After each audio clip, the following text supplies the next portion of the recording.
ഇതാ മലപ്പുറത്ത് പുതിയൊരു ജില്ല വരാൻ പോകുന്നു. കേരളവും മലപ്പുറവും ഒക്കെ മുസ്ലിങ്ങളുടെ മാത്രം കയ്യിലേക്കാകുന്ന ഒരു രീതിയിലേക്കാണോ കാര്യങ്ങൾ പോകുന്നത്? കാലാകാലങ്ങളായിട്ട് ഇന്ത്യയെ ഒരു മതരാഷ്ട്രമാക്കാൻ പല കോണിൽ നിന്നും പലരും ശ്രമിച്ചിട്ടുണ്ട്. മതത്തിന്റെ പേരിൽ അധികാരത്തിൽ വന്നൊരു പാർട്ടി ഇപ്പോഴും ഇന്ത്യ ഭരിക്കുന്നുണ്ടെങ്കിൽ പോലും മുസ്ലിം ലീഗ് പറയുന്നത് മാത്രമാണ് അവരുടെ ജില്ല ഉണ്ടായിക്കഴിഞ്ഞാൽ അത് ഏറ്റവും കൂടുതൽ ഗുണമാകാൻ പോകുന്നത് BJPക്കാണ്. കഴിഞ്ഞ തെരഞ്ഞെടുപ്പിൽ എടുത്തു നോക്കിക്കഴിഞ്ഞാൽ അവിടെ കോൺഗ്രസ് വിജയിക്കാനുള്ള കാരണം എന്ന് വെച്ച് കഴിഞ്ഞാൽ അവർ ഈ സ്ട്രാറ്റജി പിന്തുടർന്നു.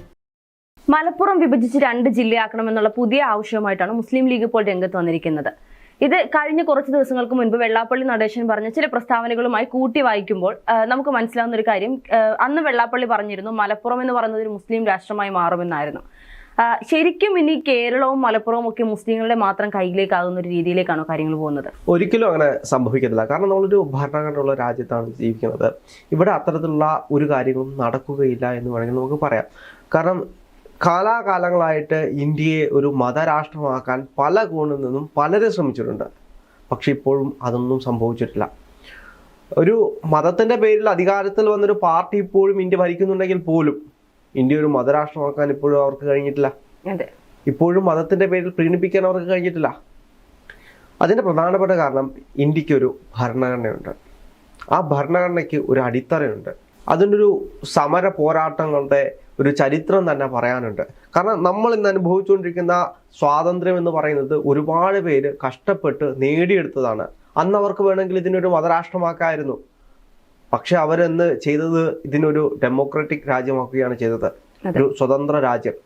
ഇവിടെ ഒരു ജനാധിപത്യ രാജ്യമാണ്. ജനങ്ങളാണ് ഇവിടുത്തെ ജനപ്രതിനിധികളെ തിരഞ്ഞെടുക്കുന്നത്, മുഖ്യമന്ത്രിയെ തിരഞ്ഞെടുക്കുന്നത്. അപ്പോൾ ജനങ്ങൾക്ക് ഇവിടെ ഒരുപാട് അവകാശങ്ങളുണ്ട്. ഇവിടെ മതത്തിന്റെ പേരിൽ ആരെയും വേർതിരിക്കാൻ കഴിയില്ല. ഇന്ന് അതിനുവേണ്ടി ശ്രമിക്കുന്ന ഒരുപാട് പേരുണ്ട്. ഇതിൻ്റെ ഒരു മതരാഷ്ട്രമാക്കാനും മതത്തിന്റെ പേരിൽ മതത്തിന്റെ കൂടുതൽ മാത്രം കാണാനും അങ്ങനെയുള്ള ചിത്രങ്ങൾ പ്രചരിപ്പിക്കാനും അല്ലെങ്കിൽ അത്തരത്തിലുള്ള അജണ്ടകൾ പ്രചരിപ്പിക്കാനും ശ്രമിക്കുന്ന ഒരുപാട് പേരുണ്ട്. പക്ഷെ ഇപ്പോഴും അതിനൊന്നും കഴിഞ്ഞിട്ടില്ല എന്ന് വേണമെങ്കിൽ പറയാം. അപ്പം വെള്ളാപ്പള്ളി നടേശനെ സംബന്ധിച്ച് നോക്കിക്കഴിഞ്ഞാൽ വെള്ളാപ്പള്ളി നടേശൻ പറഞ്ഞത് മലപ്പുറത്തിനെ ഒരു മുസ്ലിം രാജ്യമാക്കി മാറ്റണമെന്നാണ്. അതെ, അത് മുസ്ലിം സംസ്ഥാനമാക്കി അല്ലെങ്കിൽ മുസ്ലിം മറ്റൊരു ജില്ലയാക്കി മാറ്റണം, അത് മുസ്ലിങ്ങൾ മാത്രമുള്ളൊരു ജില്ലയാക്കി മാറ്റണം എന്നാണ് പറയുന്നത്. പക്ഷേ അതേ സ്റ്റാൻഡ് തന്നെയാണ് BJPക്ക്. അങ്ങനെയാണെങ്കിൽ മാത്രമേ BJPക്ക് കേരളം ഭരിക്കാൻ കഴിയുള്ളൂ.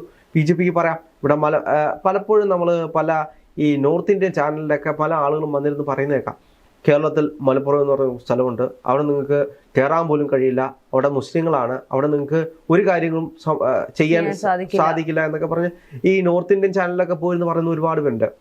പക്ഷെ അപ്പോഴും കേരളത്തിലെ ജനങ്ങൾ എന്തുകൊണ്ടാണ് പറയുന്നത്, മലപ്പുറത്ത് ഇന്നും താമസിക്കുന്ന എത്രയോ ഹിന്ദുക്കളുണ്ട്, എത്രയോ ക്രിസ്ത്യാനികളുണ്ട്, അവർക്കൊരു ബുദ്ധിമുട്ടുമില്ല. അപ്പം ഇതൊരു അജണ്ട സൃഷ്ടിക്കുകയാണ്. മലപ്പുറം ഒരു മുസ്ലിം ഭൂരിപക്ഷ ജില്ലയാണ്.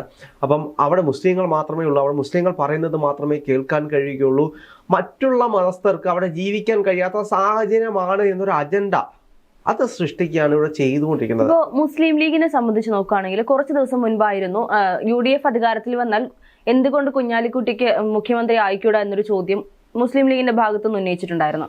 അതുമായി ബന്ധപ്പെട്ട് ഇപ്പോൾ വീണ്ടും അടുത്തൊരു വിവാദവുമായിട്ടാണ് ഇപ്പോൾ ഇവർ വന്നിട്ടുള്ളത്. മലപ്പുറം 2 ജില്ലയാക്കി വിഭജിക്കണം, തിരൂരിനോട് ചേർന്ന് പുതിയൊരു ജില്ല മറ്റൊരു ജില്ലയാക്കി മാറ്റണം എന്നൊക്കെ പറഞ്ഞു. ഇത് യഥാർത്ഥത്തിൽ ഇലക്ഷൻ എടുക്കുന്ന സമയത്ത് മുസ്ലിം ലീഗിന്റെ ഈ ഒരു നീക്കം UDFനെ തന്നെ ഒരു നെഗറ്റീവായിട്ട് ബാധിക്കില്ലേ?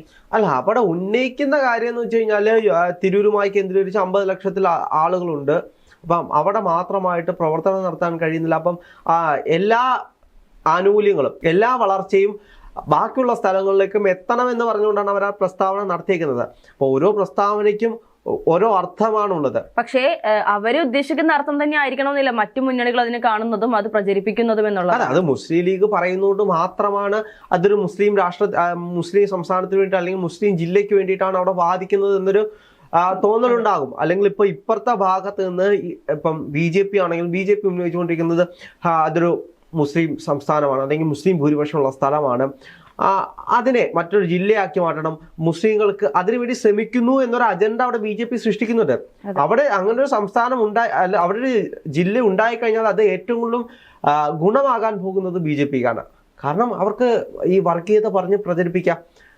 അത് നിങ്ങൾ കണ്ടില്ലേ, മലപ്പുറത്തെ 2ആയിട്ട് ഭാഗിച്ചിരിക്കുന്നു, ഒരു മുസ്ലിം ജില്ല അവിടെ മലപ്പുറത്ത് ഉണ്ടാക്കിയിരിക്കുന്നു എന്ന് പറഞ്ഞ് അവർക്കതിനെ പ്രൊമോട്ട് ചെയ്യാം.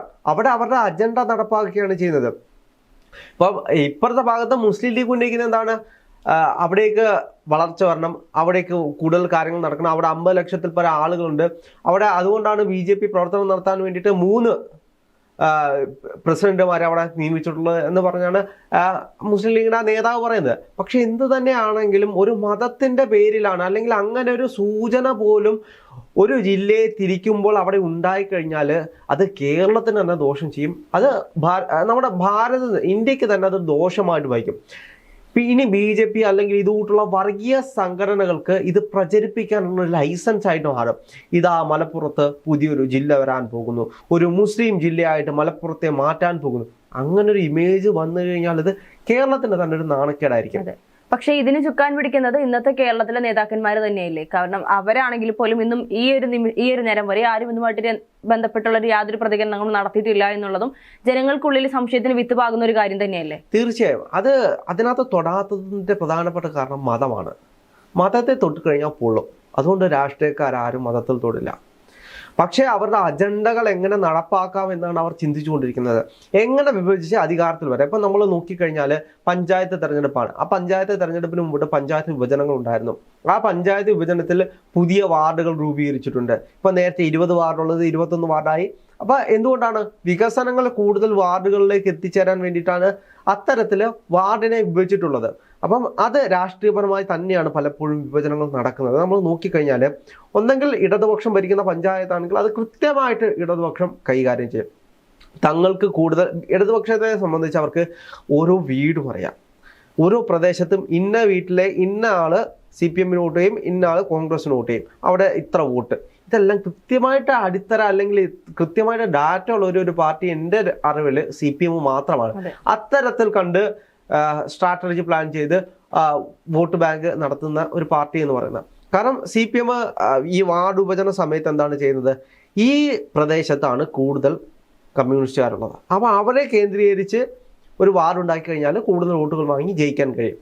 ഇപ്പുറത്തെ ഭാഗത്ത് കോൺഗ്രസ്സുകാരാണ് കൂടുതലുള്ളത്, അല്ലെങ്കിൽ അവർ കൃത്യമായ എണ്ണത്തിന്റെ അടിസ്ഥാനത 180 കോൺഗ്രസിന്റെ വോട്ടുകൾ ഉണ്ടെങ്കിൽ 180 CPMന്റെ വോട്ടുകളും കൂടെ ആഡായി കഴിഞ്ഞാൽ അവിടെ ടാലിയാക്കാം, അവിടെ ഭരണത്തിൽ വരാം. അങ്ങനെയുള്ള ഐഡിയ കൊണ്ടാണ് CPM വാർഡ് വിഭജനമാണെങ്കിൽ നടത്തുന്നത്. കോൺഗ്രസ് പലപ്പോഴും ഇതില് വലിയ കക്ഷിയൊന്നും ആവാൻ പോകാറില്ല. അവർ പറയും ഇപ്പം സംസ്ഥാന സർക്കാർ, ഇപ്പൊ കോൺഗ്രസിന്റെ ഭരണസമിതിയിലുള്ളവരാണെങ്കിൽ ഇത് സംസ്ഥാന സർക്കാരാണ് വിഭജിക്കുന്നത്, അല്ലെങ്കിൽ സംസ്ഥാന സർക്കാരിന്റെ നേതാക്കൾ അവരങ്ങനെ ഒഴിഞ്ഞു മാറുകയാണ് ചെയ്യുന്നത്. പലപ്പോഴും അവരുടെ ഇലക്ഷൻ സമയത്ത് പോലും ഇത്ര പ്രദേശത്ത് ഇത്ര വോട്ട് കിട്ടുമായിരിക്കും, അങ്ങനെ ഏകദേശ കണക്ക് മാത്രമേ ഇവർ പറയാനുള്ളൂ. CPMന്റെ വ്യക്തമായ ധാരണ തന്നെയാണ് വീണ്ടും CPMനെ അധികാരത്തിൽ എത്തിച്ചിരിക്കുന്നതും ഇനിയും അധികാരത്തിലെത്തുമെന്നുള്ള അവരുടെ ആത്മവിശ്വാസത്തിന് പിന്നിലുള്ള കാരണം അവരുടെ സ്ട്രാറ്റജികളാണെന്നേ. ഇപ്പോൾ കഴിഞ്ഞ നിയമസഭാ തെരഞ്ഞെടുപ്പുകൾ എടുത്തു നോക്കിക്കഴിഞ്ഞാൽ അവിടെ കോൺഗ്രസ് വിജയിക്കാനുള്ള കാരണം എന്ന് വെച്ച് കഴിഞ്ഞാൽ അവർ ഈ സ്ട്രാറ്റജി പിന്തുടർന്നു. കൃത്യമായിട്ട് ഏതൊക്കെ വീട്ടിൽ നിന്ന് എത്ര വോട്ടുകൾ കിട്ടുമെന്ന് കൃത്യമായിട്ടുള്ള സ്ട്രാറ്റജിയോടെ മുന്നോട്ട് പോയതുകൊണ്ടാണ് അവിടെ ജയിക്കാൻ കഴിഞ്ഞത്. ഇതെല്ലാ മണ്ഡലത്തിലും കോൺഗ്രസിന് കഴിയുന്നില്ല. അവിടെയാണ് കോൺഗ്രസിന്റെ പരാജയം. ഇത് എല്ലാ മണ്ഡലത്തിലും കഴിയുന്നു. അതാണ് CPMന്റെ വിജയം എന്ന് പറയുന്നത്. ഈ CPMന് കൃത്യമായിട്ട് അറിയാമായിരുന്നു കഴിഞ്ഞ തെരഞ്ഞെടുപ്പിൽ ഏതൊക്കെ മണ്ഡലങ്ങളിൽ ജയിക്കും തോൽക്കുമെന്ന് കൃത്യമായിട്ട് അറിയാമായിരുന്നു. അവരത് പുറത്ത് പറയത്തില്ലെന്നേ ഉള്ളൂ. അവരുടെ ഏരിയ കമ്മിറ്റിയിലും ലോക്കൽ കമ്മിറ്റിയിലും ഇത് കൃത്യമായിട്ട് ചർച്ചയാവും. ഒരു പ്രദേശത്ത് നിന്ന് വോട്ട് ചോർച്ച ഉണ്ടായിട്ടുണ്ടെങ്കിൽ അവർക്ക് കൃത്യമായിട്ട് അറിയാം ഏത് പാർട്ടിയിലേക്കാണ് പോയത്, ആരൊക്കെയാണ് വോട്ട് മാറ്റി കുത്തിയാൻ സാധ്യത ഉള്ളത്. ഇത് കൃത്യമായിട്ട് CPMന് അറിയാം. കോൺഗ്രസിന് ഇത് അറിയത്തില്ല. കോൺഗ്രസ് ഇപ്പോഴാണ് ആ ഒരു സ്ട്രാറ്റജിയിലേക്ക് മാറിക്കൊണ്ടിരിക്കുന്നത്. കോൺഗ്രസ് എന്ന് പറയുന്ന ഒരു ആൾക്കൂട്ടമാണ്, നമുക്ക് എപ്പോഴും അറിയാം. പക്ഷെ കമ്മ്യൂണിസ്റ്റ് പാർട്ടി എപ്പോഴും അവരുടെ ലോക്കൽ നേതാക്കന്മാർക്കറിയാം ഓരോ വീട്ടിലെയും ചലനങ്ങൾ. ആ വീട്ടിലുള്ള ഒരാൾ അടുത്ത പാർട്ടിയിലേക്ക് ഒരു ചായ ഉണ്ടായി തുടങ്ങിയെങ്കിൽ അവർക്ക് കൃത്യമായിട്ട് അറിയാം ഇന്നാൾ ഇന്ന പാർട്ടിക്കാർക്ക് വോട്ട് കുത്തുന്നത്. അവിടെ എണ്ണി തിട്ടപ്പെടുത്തിയായിരിക്കും CPM ഇലക്ഷനെ നേരിടുന്നത്. പക്ഷേ കോൺഗ്രസ് എങ്ങനെയാണ്? കോൺഗ്രസ് ഒരാൾക്കൂട്ടത്തിലോട്ട് അവരുടെ ആശയങ്ങൾ പ്രചരിപ്പിക്കുകയാണ്, അല്ലെങ്കിൽ അപ്പുറത്തുള്ള ആളുകളുടെ പരാജയങ്ങൾ അല്ലെങ്കിൽ അവരുടെ വീഴ്ചകളെ ചൂണ്ടിക്കാട്ടുകയാണ് ചെയ്യുന്നത്. അതിൽ ആളുകൾക്ക് ബോധമുണ്ടായി അവർ വോട്ട് ചെയ്യുകയാണെങ്കിൽ മാത്രം അവിടെ കോൺഗ്രസ് ജയിക്കുകയാണ് ചെയ്യുന്നത്. CPMനെ സംബന്ധിച്ച് CPM കൃത്യമായിട്ട് ജോലി കൊടുത്തും വാഗ്ദാനങ്ങൾ കൊടുത്തും കൃത്യമായി ഇപ്പോൾ CPMന്റെ എല്ലാ കുടുംബങ്ങളും എടുത്ത് നോക്കിക്കഴിഞ്ഞാൽ അവിടെ CPM ജോലി വാങ്ങിച്ചു കൊടുത്ത ഒരാളെങ്കിലും ഉണ്ടാവും. നമ്മൾ ശ്രദ്ധിച്ചാൽ മതി. CPMന് നിലനിൽക്കുന്നതിന്റെ പ്രധാനപ്പെട്ട കാരണം അതുകൊണ്ടാണ്.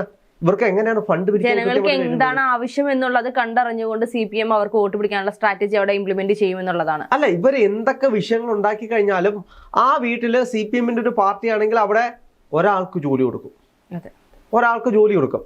ആ ജോലി കൊടുത്തു കഴിഞ്ഞാലും ഫണ്ട് പിരിക്കാൻ പോകുമ്പോൾ അവരുടെ ഞങ്ങളല്ലേ നിങ്ങൾക്ക് ജോലി വാങ്ങിച്ചു തന്നേന്ന് പറഞ്ഞ് പൈസയും കൃത്യമായിട്ട് അവർ പിരിക്കുന്നുണ്ട്. അതുകൊണ്ടാണ് CPM-ന്റെ ഇപ്പോഴും സാമ്പത്തികപരമായിട്ട് CPM-ന് നഷ്ടം വരാത്തത്. ഇപ്പോഴും ഈ കണ്ട ഇത്രയും സ്വത്തും സ്ഥലങ്ങളും എല്ലാം CPM-ന്റെ പേരിലുള്ളത് എന്തുകൊണ്ടാണ്? ഇത്തരത്തിൽ അവർക്ക് കൃത്യമായിട്ട് ഓപ്പറേഷൻ ചെയ്യാൻ അറിയാവുന്നതുകൊണ്ടാണ്. കോൺഗ്രസിനെ സംബന്ധിച്ച് അങ്ങനെയല്ല. ഉള്ളവന്റെ കയ്യിൽ നിന്നും തന്നെ വീണ്ടും വീണ്ടും പൈസ എടുത്ത് ഇത് ഇങ്ങനെ ഓടിക്കൊണ്ടിരിക്കുകയാണ്. ഒരു സമയം വരുമ്പോൾ ഇത് നിൽക്കും. അപ്പം പുതിയൊരാൾ വരും. ആ വരുന്നിടം വരെ അവിടെ ശോചനീയമായിട്ട് അങ്ങനെ കിടക്കും. അതാണ് ഇപ്പോൾ കോൺഗ്രസിന് സംഭവിച്ചുകൊണ്ടിരിക്കുന്നത്. അപ്പോൾ ഇവിടെ നമ്മൾ നോക്കിക്കഴിഞ്ഞാൽ ഇപ്പം മുസ്ലിം ലീഗ് തന്നെ പറഞ്ഞു, മുസ്ലിം ലീഗിൽ ഒരു നേതാവ് പറഞ്ഞു എന്തുകൊണ്ടാണ് കുഞ്ഞാലിക്കുട്ടി മുഖ്യമന്ത്രിയായി.